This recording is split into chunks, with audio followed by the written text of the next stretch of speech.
Okay, so all of you talked about the importance of hitting the doors and meeting people who you would actually impact if you were elected. So I was just wondering if each of you could tell a story about someone you met on the doors or at an event who had an impact on you and reminded you why you were running. Well, I have a Dallas Cowboy lesbian story. And well, in Texas, there's some people who say you shouldn't interrupt people during football, but I'm a college football chick, so fuck the NFL. But it was Dallas Cowboys Sunday. It was 2 minutes left in the game. I knocked on the door. All the Cowboys had to do was hold them, and they win. So I knocked on the door, and my name is Celia. I'm here to ask for your vote. The woman who answered the door was like, "Ooh, I want to talk to you. Can you give me a minute? Because the Cowboys game is almost over." So, you know, being the huntress that I am, you've got a voter with people inside the house watching the games. I'm like, hell yeah, I'm going to stay here until you talk to me, and I'm going to get your vote. Celinda, my wife, was outside, and one of my opponent's signs was out front, I should mention.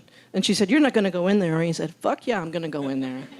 So I'm patiently waiting, and lo and behold, the Dallas Cowboys lost the game because they couldn't hold them, and the other team won and prevailed.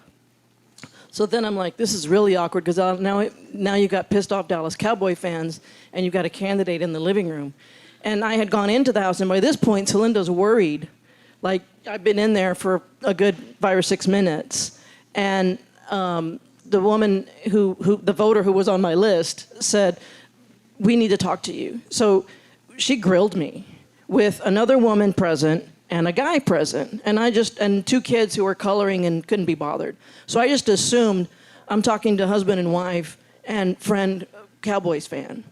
So after they grilled me, and I had waved Celinda in so she wouldn't worry, she came and kind of stood at the living room, awkward, awkward, awkward.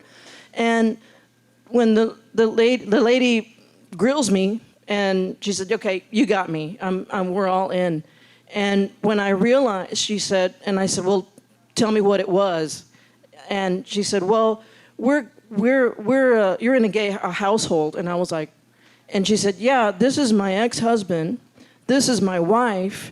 And what your story resonates with us. And now I know where your policy positions are. Like, we're all in." And it was, you know, my worst trait as a public official is my inability to control my face. And I'm supposed to act like, oh, this is a really normal situation. You're here with your ex-husband on Dallas Cowboys Sunday. So I, you know, thanked them, and then of course I asked to seal the deal. Can we put a yard sign out? And said, of course we can put a yard sign out. So it was a good Sunday.